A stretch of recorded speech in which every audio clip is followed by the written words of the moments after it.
Terima kasih Bapa yang baik.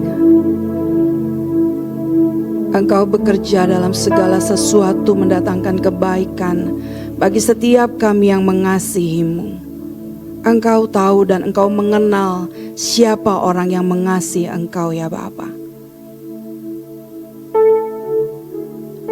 Terima kasih Bapa yang baik. Saat ini kami membuka bejana hati kami. Penuhi dengan kebenaran-Mu Bapa. Sampaikan isi hati-Mu. Dan kami sambut dengan penuh ucapan syukur dan sukacita di dalam nama Tuhan kami Yesus Kristus. Amin. Silakan duduk Bapak Ibu Saudara yang dikasihi Tuhan. Boleh tampilkan pujian yang terakhir tadi. Tuhan ajar aku mengerti. Tuhan ajar aku mengerti. Dengan rela ku menerima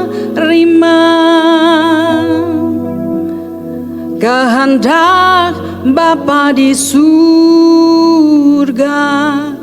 Ku penuhi semua, ku penuhi semua. Ku akhiri jalan-jalanku demi iri Yesus Tuhanku.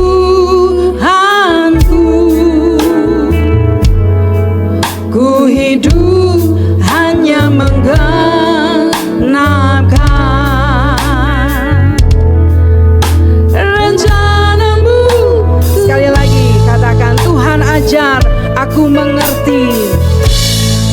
Tuhan ajar aku mengerti.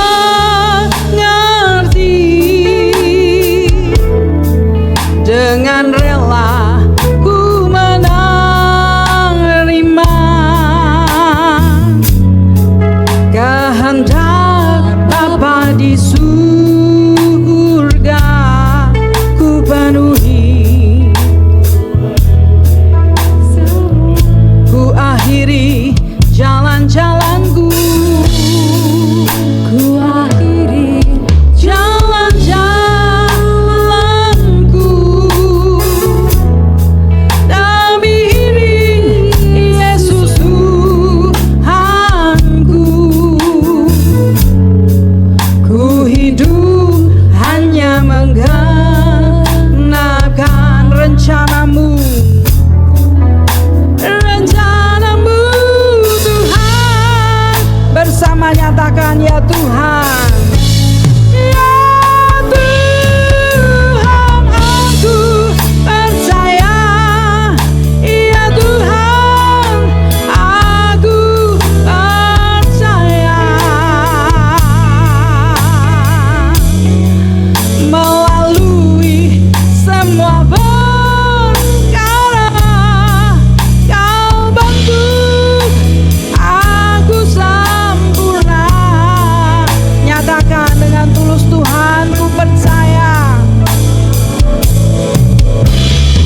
Amin. Ya Tuhan, aku percaya. Katakan semua yang ada padaku. Amin. Bagi kemuliaan-Mu. Mudah naikkan pujian ini Bapak Ibu Saudaraku. Tadi sebetulnya memang saya yang mempersiapkan setiap lagu pujian. Tiap bulan itu saya kirim 1 bulan full lagu pujian. Tapi saya tidak mempersiapkan dengan pujian ini, lalu saya mempersiapkan apa yang akan saya sampaikan siang hari ini. Mengosongkan bejana jiwa. Mengosongkan bejana. Ya, Bapak Ibu Saudaraku, saya percaya setiap kita memiliki banyak keinginan, harapan, bahkan cita-cita. Amin. Nggak ada orang yang nggak punya keinginan, yang flat aja, ngikut arus aja, nggak ada. Pasti setiap kita dari kecil pasti punya keinginan. Nanti kalau udah besar, dulu teman-teman saya kalau ditanya, udah besar mau jadi apa? Jadi presiden, aduh. Ada yang mau jadi pelaut, ada yang mau jadi dokter, ya kan? Macam-macam. Makanya ada lagu dulu, lagunya Susan. Kalau angkatan saya sih pasti tahu lagunya Susan. Masa sih Ibu Lisa sih lebih muda dari saya ya? Iya lebih muda dari saya. Tahu Susan juga ya? Cita-citaku ingin jadi insinyur gitu ya. Semua kita pasti punya cita-cita, punya keinginan. Nah masalahnya, apakah keinginan kita, apakah cita-cita kita bersesuaian dengan kehendak Tuhan? Kalau kita perhatikan kehidupan Tuhan Yesus, Tuhan Yesus tidak pernah menceritakan, mengungkapkan apa cita-citanya. Tuhan Yesus tidak pernah bermimpi menjadi raja orang Yahudi, bahkan semesta. Dan yang lebih parah lagi, akhirnya tidak ada satu cita-cita pun yang diluluskan oleh Allah Bapa dalam kehidupan Tuhan Yesus. Karena memang Tuhan Yesus tidak punya keinginan apapun selain melakukan kehendak Bapa. Luar biasa. Pelan-pelan nanti saya uraikan apa sih keinginan Tuhan Yesus yang paling senang dia lakukan, dia gumuli. Kalau saya katakan setiap kita punya keinginan, punya cita-cita, sekarang saya mau tanya, berapa banyak keinginan dan cita-cita yang berhasil kita capai, berhasil kita penuhi? Pertanyaan kedua, berapa banyak dari cita-cita dan keinginan yang gagal bisa kita capai, bisa kita gapai? Kita buka dulu Yakobus 4 ayat 13 sampai 17.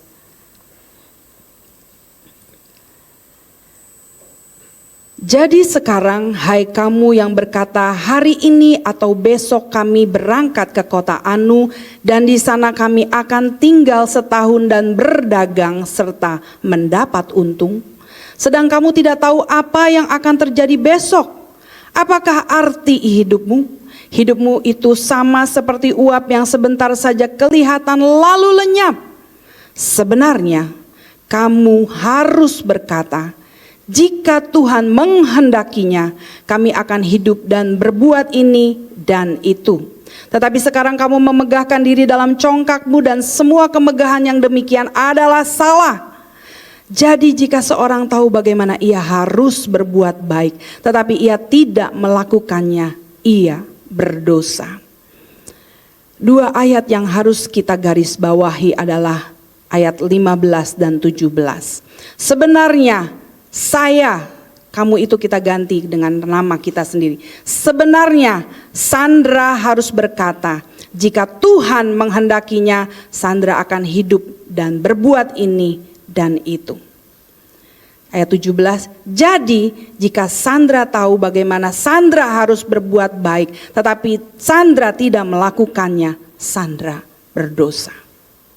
Bapak Ibu, ini saya mau sedikit sharing, mau sedikit kesaksian. Ada banyak hal yang kuingini, ada banyak hal yang kuharapkan. Tapi tidak terjadi sesuai dengan keinginanku. Sedangkan apa yang tidak kuingini, yang tidak kuharapkan itu yang kuterima dan terjadi dalam hidupku. Dulu saya punya cita-cita keliling Indonesia.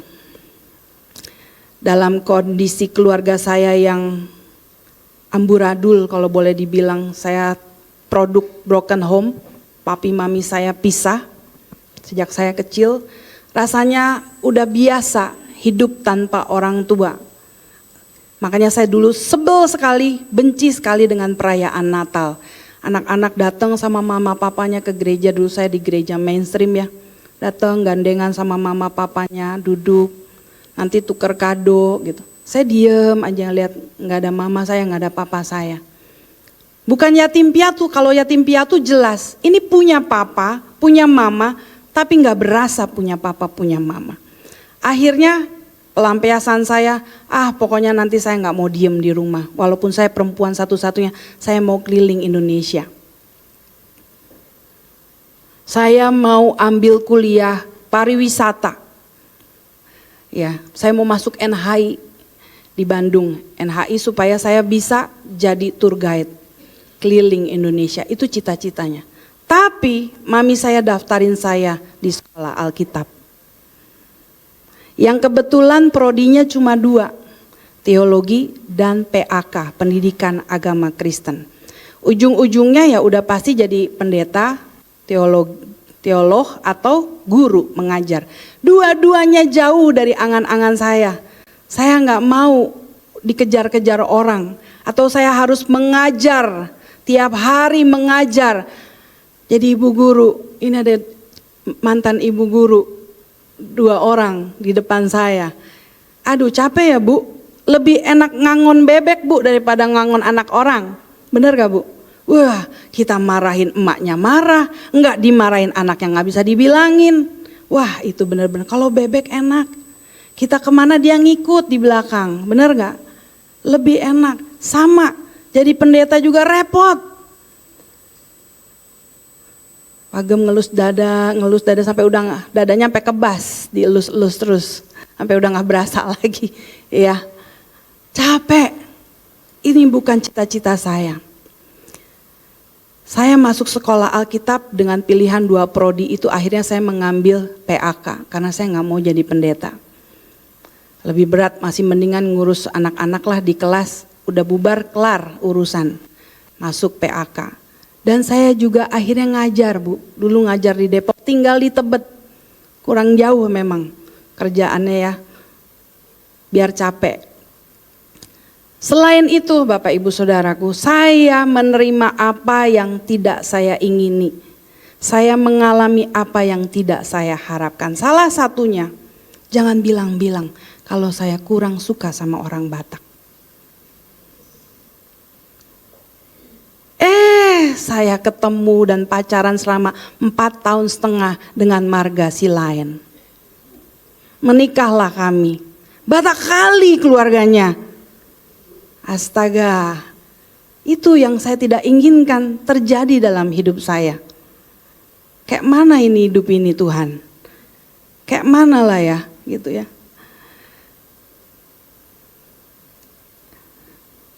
Tapi puji Tuhan, apa yang tidak saya ingini diatur Tuhan menjadi kebaikan buat saya. Betul Bapak Ibu. Ya, rasanya berat menjalani hidup yang tidak sesuai ekspektasi dan cita-cita kita. Ini contoh yang paling konyol yang terjadi juga dalam hidup saya. Dulu saya sekolah SMA itu di Pondok Bambu. Teman-teman saya banyak tinggal di Bekasi. Saya tinggal di Jatiwaringin. Jatiwaringin itu perbatasan antara Jakarta Timur dengan Bekasi. Ya, Pondok Gede itu udah masuk Bekasi. Nah, teman-teman saya tuh banyak yang tinggal di Bekasi. Bekasi itu ternyata luas banget loh. Luas banget. Bahkan mungkin Bandung nggak lebih besar dari Bekasi kayaknya ya. Besar loh.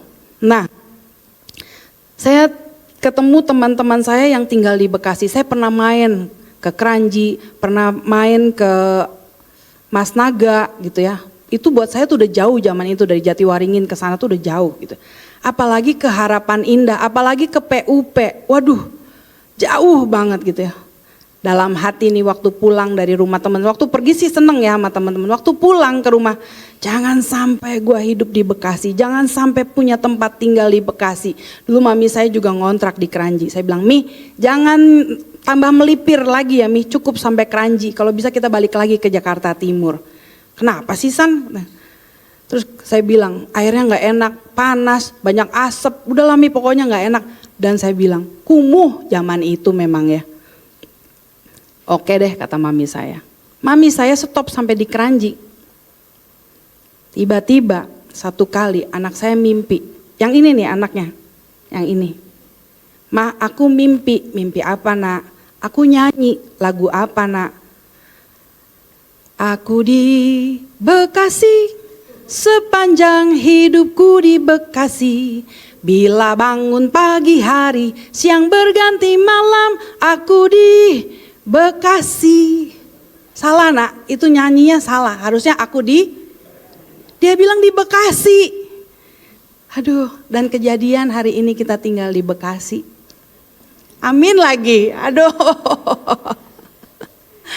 Semua yang tidak saya inginkan itu yang saya terima, Bapak Ibu Saudaraku. Rasanya berat, rasanya kesel, sungkan. Aduh, kenapa kayak gini sih hidupku? Kenapa sih saya jadi guru? Kenapa sih saya ketemu orang Batak yang ribet nih, ada orang Batak lagi. Ya, aturannya, adat istiadatnya, harus panggil bau, harus panggilan tulang, harus, aduh ampunan. Tampang sih udah Batak banget, ya kan? Tapi nggak bisa pernah jadi orang Batak. Mohon maaf, bener nggak Anjas? Udah ke Batak-Batakan, udah dipanggil abang sekarang. Oh udah, suka gitu emang orang Batak. Namanya Anjas, jadi dipanggil Bang Anjas. Nggak ada di Batak Anjas. Iya, Batak kali memang. Sementara Margasilain ini banyak orang manggilnya Mas. Coba saya orang apa? Orang Jawa. Udah ketukarnya kita. Ya, sayalah yang dari Boru Batak. Dialah yang jadi mas-masnya gitu ya. Aduh. Begitulah hidup. Begitulah hidup. Tapi setelah saya merenung demi perenungan, saya melihat semua yang saya alami, semua yang saya terima, walaupun tidak sesuai dengan keinginan saya, Bapa jadikan kebaikan buat kehidupan saya. Bapak Ibu Saudaraku, Roma 8 ayat 28 itu digenapi dalam hidup saya. Percaya atau tidak percaya saya enggak maksa. Walaupun tadinya setengah hati saya terpaksa sekolah Alkitab menikah dengan orang Batak versi Jawa ini, sekarang full juga melayani. Tuhan tahu. Bapak Ibu percaya nggak percaya, Tuhan tahu. Saya yakin Tuhan tahu. Saya mengasihi Tuhan. Jangan kegeeran. Allah bekerja dalam segala sesuatu mendatangkan kebaikan bagi mereka yang mengasihi Dia. Yakin nggak kita mengasihi Tuhan? Sungguh-sungguh gak kita mengasihi Tuhan? Tuhan kenal orang yang mengasihinya.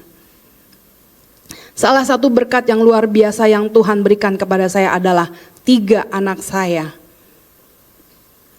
ikut melayani tanpa didorong-dorong, tanpa dipaksa.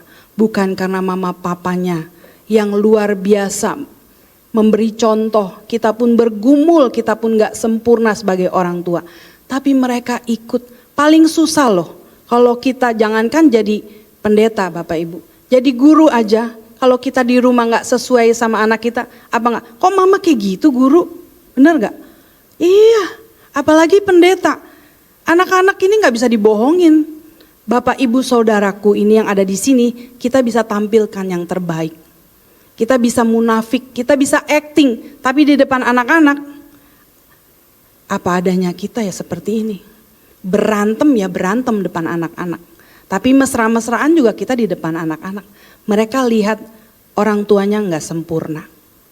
Tapi mereka tahu orang tuanya sangat mencintai Tuhan. Ya. Coba di C dulu. Banyak yang udah merem soalnya.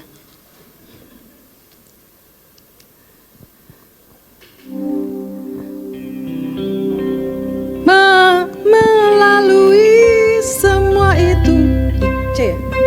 Lalui semua itu, kau mengajarkan jalan-jalanmu. Dulu ku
terinspirasi oleh lagu ciptaan Bapak J.E. Awondatu, ya, yang lagu Indah Rencanamu, ya. Tapi refnya itu satu kata diganti oleh Bapak rohani kita. Saya juga diceritain sama beliau. Ini terinspirasi dari lagu ini gitu ya. Coba itu di mana? Namun ku mengerti sekarang. Ini sini, kau sayang bukan kau tolong. Kau sayang padaku. Ini ku melihat dan ku merasakan indah rencanamu. Namun ku mengerti sekarang.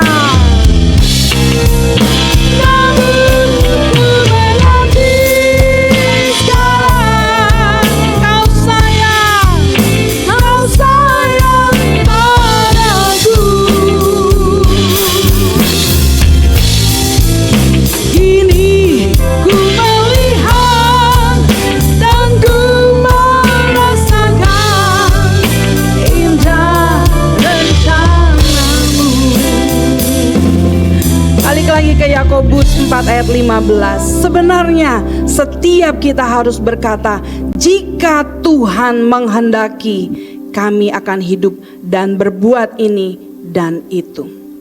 Sebenarnya ada banyak cita-cita yang gagal kita capai, gagal kita penuhi, bukan karena Tuhan gak menghendaki kita bahagia, bukan karena Tuhan gak menghendaki kita sukses, Bapak Ibu Saudara. Tapi kalau kita sukses, kalau kita terlena dengan kebahagiaan hasil cita-cita kita, kita lupa bahwa Tuhan mempercayakan rencana kekal atas setiap kita.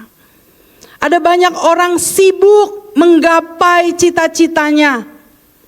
Ada banyak orang sibuk mencari jodoh yang terbaik, ujung-ujungnya kecewa, cerai, tinggalkan, coba lagi, ganti orang, gagal lagi. Atau akhirnya bertahan tapi jadi duri dalam daging sepanjang hidup. Ada orang berusaha setelah menikah harus punya anak. Setelah anaknya dewasa, anaknya tidak membahagiakan. Anaknya cuek, bahkan berontak. Karena sebetulnya anak itu mungkin anak tertolak, anak yang dibuang oleh orang tuanya, lalu kita angkat jadi anak kita. Bermasalah. Ada orang kejar kekayaan, kesuksesan, kehormatan, ketenaran. Ujung-ujungnya terjebak dengan keindahan dunia.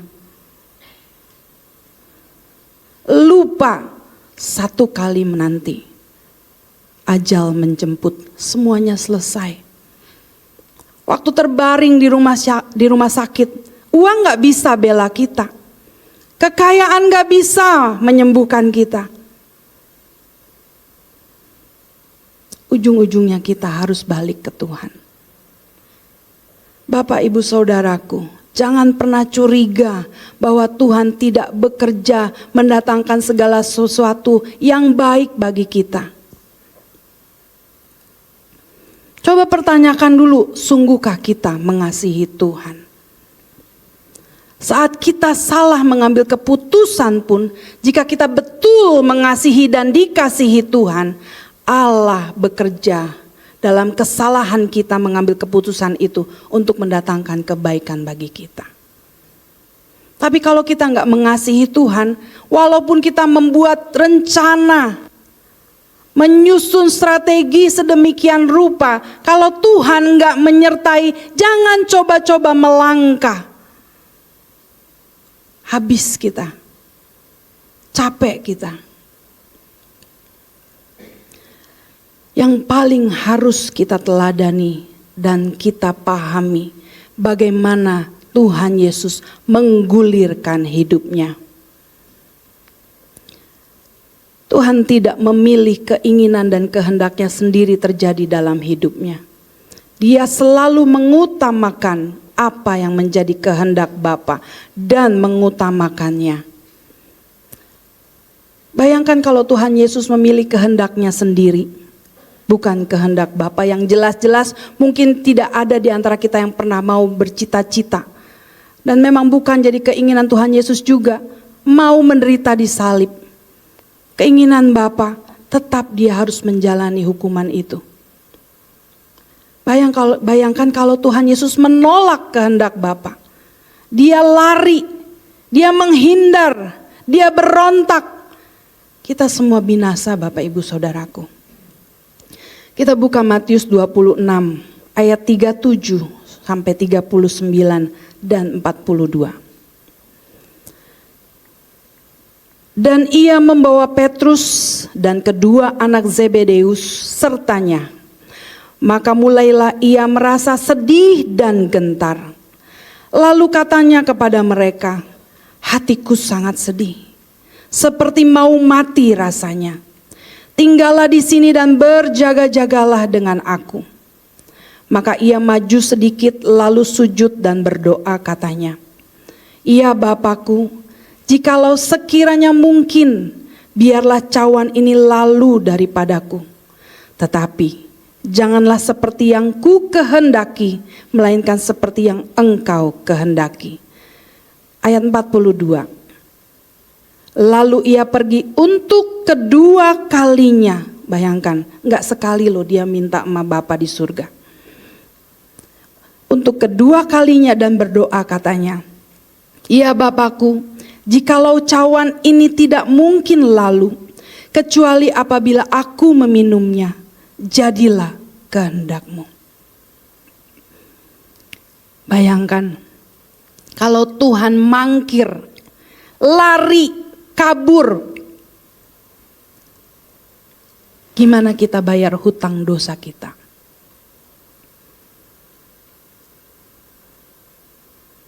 Semua pasti meluncur ke neraka.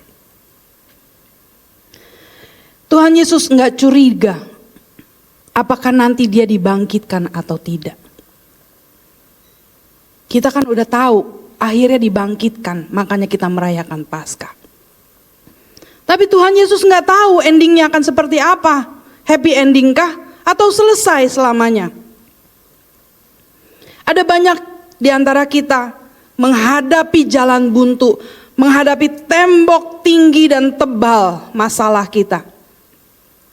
Kita langsung lari mundur, meninggalkan Tuhan. Padahal di balik tembok itu ada rencana kekal Tuhan buat setiap kita. Bahkan banyak orang yang mungkin Bapak ingin selamatkan melalui keputusan, kesetiaan, dan ketaatan kita. Tuhan Yesus gak protes, gak berontak, enggak menghindar, apalagi kabur dan lari. Tuhan Yesus tetap taat melakukan dan menyelesaikan pekerjaan Bapa. Yohanes 4 ayat 34, kata Yesus kepada mereka, makananku ialah melakukan kehendak Dia yang mengutus aku dan menyelesaikan pekerjaannya. Tuhan taat, bahkan taat sampai mati di kayu salib. Enggak heran Bapak Ibu Saudara kalau ada orang yang tadinya rajin ibadah, ambil bagian di pelayanan, bahkan mungkin sudah jadi pendeta labelnya. Tiba-tiba protes, berontak, ngambek, mundur. Bapak Ibu, harusnya kita udah tahu jawabannya. Orang seperti itu jelas tidak melakukan kehendak Bapa. Bahkan tidak akan pernah sanggup menyelesaikannya. Dan yang paling bisa kita garis bawahi, sesungguhnya Bapa tidak pernah mengutus orang-orang seperti itu mengambil bagian dalam pekerjaannya. Jadi kita gak heran, harusnya gak heran, gak kaget. Kalau ada orang-orang modelnya kayak begitu. Semangat di awal. Karena buat dia pelayanan tuh akhirnya jadi beban. Coba lihat Tuhan Yesus di Yohanes 4 ayat 34 tadi. Makananku, rezekiku, Kesenanganku adalah melakukan kehendak Bapa dan menyelesaikannya. Ada banyak orang senang pelayanan di awal doang, tapi gak pernah menyelesaikan. Bahkan gak sedikit kita lihat kesaksian orang yang sudah memberitakan kebenaran firman Tuhan, pindah agama.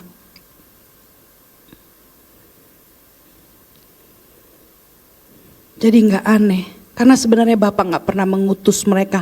Mereka yang kepedean aja merasa diutus. Pertanyakan kepada setiap kita. Kalau kita diselamatkan, harusnya kita berhutang. Seperti Bapa mengutus Tuhan Yesus. Tuhan Yesus juga mengutus kita untuk menyelamatkan jiwa-jiwa di sekitar kita. Orang yang mengasihi Tuhan gak mungkin gak melayani. Nggak mungkin. Kalau sayang, sekesel-keselnya lagi berantem pun,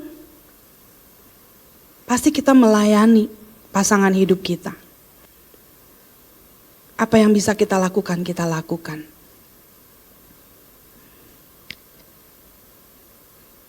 Kalau sayang, pasti tahu kebutuhannya.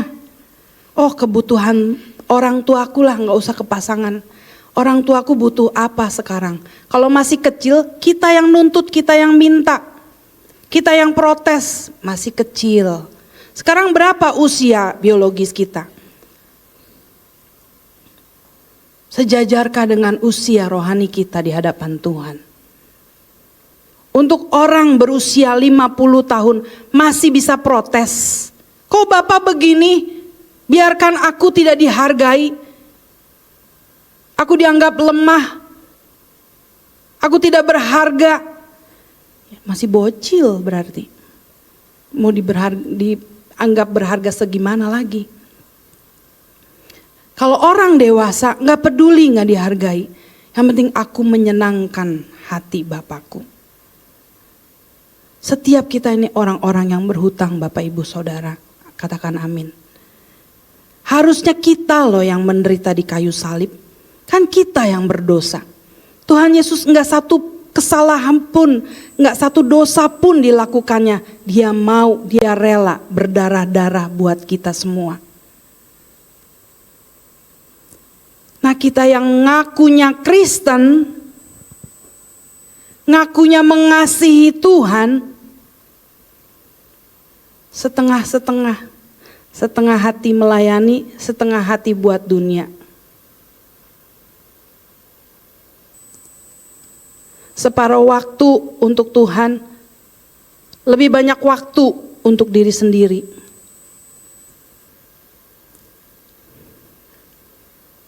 Tadinya gak punya kerjaan, berdoa Tuhan berikan aku kerjaan, supaya aku bisa efektif melayani Engkau dengan penghasilanku Tuhan. Begitu bekerja, kok gak pernah datang lagi doa Pak, Bu? Sibuk Pak sekarang kerjaan, pulangnya malam, rapat, lembur, yang disalahkan pekerjaan. Berarti Tuhan salah dong kasih dia pekerjaan. Pengen punya anak, udah punya anak, kok jarang datang ke gereja sekarang, sibuk, anaknya gak bisa ditinggal. Mohon maaf, yang punya anak bukan dia doang, saya punya anak 3, pelayanan kita berdua. Pernah punya mbak, tapi enggak sepanjang masa saya punya mbak. Malah akhirnya lebih baik enggak pakai mbak. Enggak ada anak-anak yang mengganggu pelayanan. Dan tidak boleh anak-anak mengganggu pelayanan. Buat saya, buat kami sekeluarga, dan harusnya buat kita semua, Tuhan utama. Jangan pasangan hidupmu mengganggu hubunganmu dengan Tuhan. Jangan anak-anakmu mengganggu hubunganmu dengan Tuhan. Jangankan pekerjaan, bahkan pelayanan itu sendiri mengganggu hubunganmu dengan Tuhan. Harusnya tidak ada yang mengganggu hubunganmu dengan Tuhan. Kalau betul-betul engkau mengasihi Tuhan. Sebab Allah bekerja dalam segala sesuatu mendatangkan kebaikan. Orang yang menjadikan segala sesuatu alasan, dia tidak mengaminkan bahwa Allah bekerja. Allah gak mungkin menghambat kita untuk semakin menyenangkan hatinya. Gak mungkin. Ada kesaksian beberapa orang hari-hari ini. Hebat loh Bu. Waktu kita bela-belain pekerjaan Tuhan, kita kan banyak nih tanggung jawab di belakang kita. Bisnis lah. Udah gak kepegang nih Bu. Tapi waktu kita belain pekerjaan Tuhan, Tuhan beresin loh satu-satu. Itu kesaksian orang-orang yang betul-betul berurusan dengan Tuhan. Gimana dengan kita? Kita utamakan siapa? Firman Tuhan katakan, carilah dahulu kerajaan dan kebenarannya. Maka semuanya ditambahkan. Tuhan gak mungkin berhutang. Tuhan tahu seberapa kuat kita menampung, mengangkat beban kita.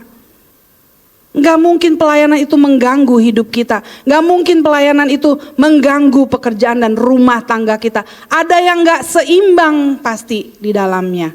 Gimana kita mengatur waktu, mengatur pikiran, mengatur tanggung jawab. Waktu ada yang gak balance, pasti ada yang jadi korban. Entah keluarga atau pasangan atau anak-anakmu, entah pekerjaanmu, entah pelayanan itu sendiri. Pasti ada yang gak balance. Kurang berdarah-darah gimana Tuhan sama kita. Mari Bapak Ibu Saudara, mumpung masih ada waktu, mumpung masih ada kesempatan. Jangan kabur dari kehendak Bapa. Setiap kita pasti punya tugas kekal. Punya berkat kekal untuk menyelamatkan paling sedikit satu jiwa dalam hidup kita. Banyak orang tua khawatir masa depan anak-anaknya, ikut les ini, ikut les itu, harus bisa ini, harus bisa itu. Saya mau tanya, khawatir enggak sama hidup kekalnya nanti? Yakin enggak tuh anak masuk surga? Enggak cukup cuma digiring ke gereja Bapak Ibu, enggak cukup. Jadikan kita sebagai teladannya. Seberapa besar kita mencintai Tuhan, itu yang akan menarik dia juga mengasihi, mencintai dan mencari Tuhan sepanjang hidupnya. Jangan takut Bapak Ibu Saudaraku. Saya juga pernah bicara sama Pak Gem, aduh gimana ya anak-anak. Kalau kita begini, kalau begitu, namanya pendeta gak ada pensiunnya. Nggak ada, kita kan bukan pendeta yang kalau ada emeritus ya. Kita nggak ada. Nanti hari tua gimana? Yang jelas saya sih nggak mau nyusahin anak. 3 loh anaknya. Dulu sempet saya mikir, oh kita asuransi pendidikan khususnya buat yang kecil tuh. Jangan sampai nyusahin kakak-kakaknya. Nggak sanggup juga. Udah pasrah aja, saya bilang, Pak, dulu orang tua kita juga nggak nyiapin apa-apa. Kita nggak punya warisan apa-apa. Dari keluarga saya, dari keluarga dia, kita gak punya warisan apa. Sekarang kita punya rumah, punya kendaraan, bisa sekolahkan anak-anak. Emang siapa yang wariskan? Tuhan bilang, kesusahan sehari cukuplah untuk sehari. Tapi perkarakan jiwamu, jiwa anak-anakmu. Kemana mereka akan pulang? Itu yang paling penting. Itu yang paling utama. Ingat, datang dibawa ke gereja itu gak cukup. Ambil bagian dalam pelayanan gak cukup, apalagi enggak pelayanan, apalagi enggak ke gereja. Gak cukup. Tapi harus berurusan dengan Tuhan, bertemu dengan Tuhan, ngalamin Tuhan. Dimulai dari orang tuanya dulu. Kalau orang tuanya setengah-setengah, maaf. Jangan salahkan Tuhan kalau Tuhan juga cuma bisa berbuat setengah-setengah. Orang yang memaksimalkan segala sesuatu untuk Tuhan, Tuhan gak mungkin setengah-setengah. Tuhan akan lebih maksimal berkarya bagi orang tersebut. Jadi kalau saya, keluarga saya, anak-anak ini bisa ikut terjun melayani, Itu karena mereka berurusan dengan Tuhan. Mereka ketemu Tuhan, mereka disentuh Tuhan. Bukan cuma ajakan atau melihat teladan orang tuanya. Tapi lepas dari itu, karena orang tua juga selalu membawa mereka dalam doa. Mari Bapak Ibu, pergunakan waktu semaksimal mungkin. Jangan lagi menginginkan dunia, tapi kita rela melepaskan segala keinginan kita, hanya mengutamakan keinginan Tuhan. Lepaskan segala cita-cita yang bukan berasal dari Tuhan, yang tidak sesuai dengan Tuhan. Kosongkan bejana hatimu, isi dengan apa yang Tuhan inginkan saja. Amin buat firman Tuhan.